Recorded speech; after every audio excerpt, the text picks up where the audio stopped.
स्वागत है दोस्तों। हिंदी साहित्य की वन लाइनर सीरीज़ लगातार हमारे चैनल पे चल रही है और उसी क्रम में आज की ये क्लास बहुत महत्वपूर्ण तथ्यों पर आधारित है, जिसमें आपको निबंध, उपन्यास और तमाम तरह की अन्य विधाओं पर आधारित महत्वपूर्ण वन लाइनर प्रश्न मिलेंगे। तो देखते हैं सबसे पहले जो प्रतियोगी परीक्षाओं की दृष्टि से उपयोगी प्रश्न है वो कि दमयंती का चंद्रोपालंभ एक रचना है।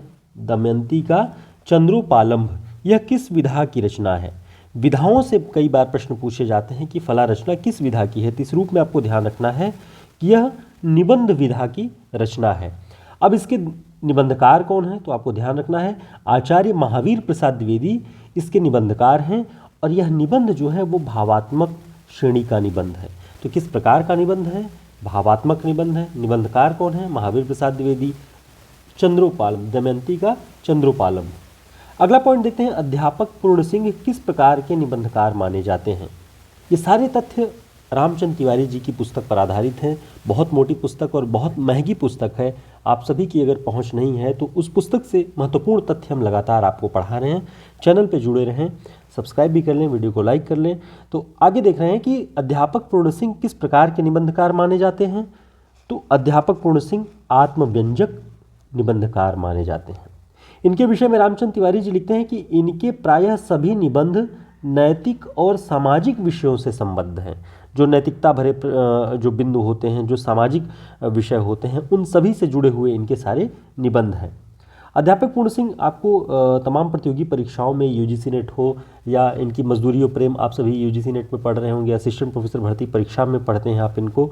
तो इस दृष्टि से इन्हें ध्यान रखें कि रामचंद्र तिवारी जी लिख रहे हैं कि पूर्ण सिंह के विचार द्विवेदी युग की सुधारवादी नैतिकता का अतिक्रमण करके व्यापक और उदार मानवीय दृष्टि का परिचय देती हैं। अब यहाँ से थोड़ा सा आप रुक करके इस बात को समझेंगे कि पूर्ण सिंह के विचार क्या थे। द्विवेदी युग की सुधारवादी नैतिकता का अतिक्रमण, तो द्विवेदी युग के निबंधों की प्रमुख प्रवृत्ति क्या थी? सुधारवादी नैतिकता। उसका अतिक्रमण करके व्यापक और उदार मानवीय दृष्टि का परिचय देते हैं सरदार पूर्ण सिंह जी के निबंध। ये रामचंद्र तिवारी लिखते हैं। अगला पॉइंट देखते हैं, भावात्मक निबंध लेखकों में प्रतिनिधि लेखक कौन है? तो निबंध लेखन का जो एक क्राइटेरिया है उसमें आप देखेंगे तो भावात्मक निबंधों की चर्चा होती है। तो हिंदी में पंडित माधव प्रसाद मिश्र, पूर्ण सिंह यानी सरदार पूर्ण सिंह और चंद्रधर शर्मा गुलेरी, ये सभी भावात्मक निबंध लेखकों के रूप में जाने जाते हैं। बात करें गुलेरी जी की, तो गुलेरी जी जितने अच्छे कहानीकार हैं, जितने अच्छे निबंधकार हैं, उतने ही प्रतिष्ठित पुरातत्व के विद्वान भी हैं। ध्यान रखेंगे, कभी भी पूछ सकता है आपसे प्रतियोगी परीक्षाओं में कि निम्न में से द्विवेदी युग का कौन सा निबंधकार पुरातत्व का अच्छा विद्वान, प्रतिष्ठित विद्वान था? तो पुरातत्व से संबंध गुलेरी जी का है। अगला पॉइंट देखते हैं, जूते की आत्मकहानी।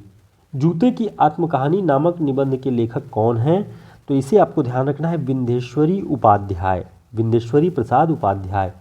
तो जूते की आत्मकहानी जब आप देखेंगे तो आपको लगेगा कि आत्मकहानी आत्मकथा विधा की रचना है, लेकिन ये निबंध है। और किस किस्म का, किस श्रेणी का निबंध है? तो ये आत्मकथात्मक निबंध है, इसे आपको ध्यान रखना है। ठीक है, तो ये सारे तथ्य रामचंद्र तिवारी जी की पुस्तक में है, जो कि विश्वविद्यालय अनुदान आयोग यूजीसी और असिस्टेंट प्रोफेसर भर्ती परीक्षा के लिए एक मानक पुस्तक है।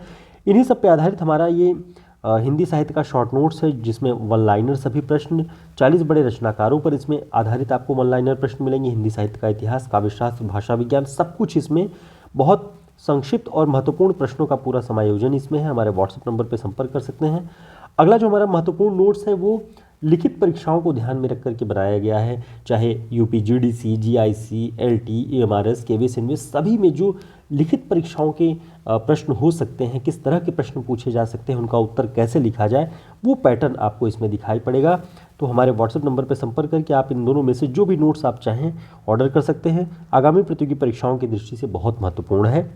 अपना अगला पॉइंट देखते हैं, कामायनी को छायावाद का उपनिषद किसने कहा है? तो ध्यान रखेंगे, शांतिप्रिय द्विवेदी ने कहा है।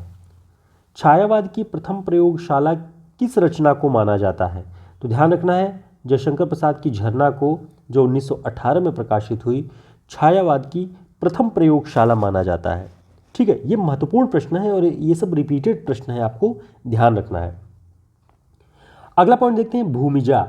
भूमिजा 1993 में ये प्रकाशित रचना है और ये प्रबंध काव्य है। लगे हाथ आपको विधाओं को, उनकी जो किस प्रकार की ये रचनाएं हैं वो भी ध्यान रखना होगा।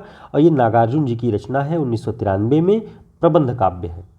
बाबा बटेश्वर नाथ, बाबा बटेश्वर नाथ 1954 में प्रकाशित ये उपन्यास है, किसका? नागार्जुन का। 54 में मैलांचल भी है। वरुण के बेटे उपन्यास का प्रकाशन वर्ष क्या है? 1957। केन का कवि किसे कहा जाता है? ध्यान रखना है, केदारनाथ अग्रवाल को। नागार्जुन का प्रथम काव्य संग्रह कौन सा है? वो है युगधारा, 1953। अगला पॉइंट देखते हैं कि बच्चन सिंह ने किस कवि की कविताओं को नुक्कड़ नाटक की या नुक्कड़ जो कविता है उसकी संज्ञा दी है? तो ध्यान रखना है, बच्चन जी ने नागार्जुन की कविताओं को नुक्कड़ कविता की संज्ञा दी है। जयशंकर प्रसाद को क्या कहा जाता है? तो ध्यान रखना है, प्रेम और सौंदर्य का कवि माना जाता है जयशंकर प्रसाद को। शेखर एक जीवनी का दूसरा भाग कब प्रकाशित हुआ? तो ध्यान रखेंगे 1944 में। 1941, 40 व 41 माना जाता है पहले वाले भाग का प्रकाशन, दूसरा भाग 44 में। साथियों, वीडियो लाइक कर दीजिएगा, चैनल को सब्सक्राइब कर लीजिए और अपने साथियों को भी भेजिए, क्योंकि यहाँ हम लगातार वन लाइनर प्रश्नों के रूप में बहुत महत्वपूर्ण सभी प्रश्नों को यहाँ पे रिवाइज करते रहते हैं लगातार, जो कि प्रतियोगी परीक्षाओं की दृष्टि से बहुत हेल्पफुल है। टेलीग्राम और व्हाट्सएप ग्रुप का लिंक आपको डिस्क्रिप्शन बॉक्स में मिलेगा, ज्वाइन कर लेंगे तो समय पे हम जुड़ते रहेंगे। अपभ्रंश को आम्भीरों की भाषा किसने कहा है? तो ध्यान रखेंगे, आचार्य दंडी ने अपभ्रंश को आभीरों की भाषा कहा है। प्राकृत भाषा की समय सीमा क्या है? तो ध्यान रखेंगे, प्राकृत जो भाषा थी उसकी समय सीमा 1 ईस्वी से 500 ईस्वी तक मानी जाती है और अपभ्रंश की 500 से 1000 तक मानी जाती है। ठीक है। Frontiers of criticism, frontiers of criticism किसका निबंध है? तो ध्यान रखेंगे, ये है इलियट का निबंध। ठीक है। इनका निर्वैयक्तिकता का सिद्धांत भी बहुत प्रसिद्ध है, इसे भी आपको ध्यान रखना है, निर्वैयक्तिकता का सिद्धांत, इलियट।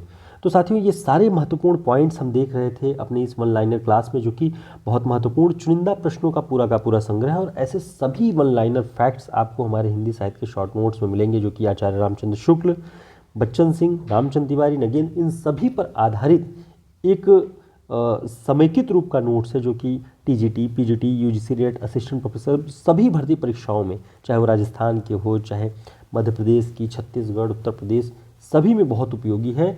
और रिटन परीक्षा के क्या प्रारूप हो सकते हैं, उनके प्रश्न किस तरह पूछे जा सकते हैं, यूपीएससी, यूपीपीसीएस में किस तरह से पूछी गई है किसी रचना पर, कि गोदान से कैसे प्रश्न बन सकते हैं, या अज्ञे की कविताओं से कैसे प्रश्न बन सकते हैं, नागार्जुन से कैसे प्रश्न बन सकते हैं, इस तरह के पूरे फॉर्मेट आपको दिखेंगे। आप देख के एक अंदाज़ा, एक तैयारी कर सकते हैं कि हमें कैसे उत्तर लिखना है। इसके लिए हमारे व्हाट्सएप नंबर पर संपर्क करके ऑर्डर कर सकते हैं। बाय पोस्ट ये आपको 5 से 6 दिन में प्रोवाइड करा दिया जाता है। फिर मिलते हैं एक नई क्लास में, तब तक के लिए नमस्कार, शुभकामनाएं।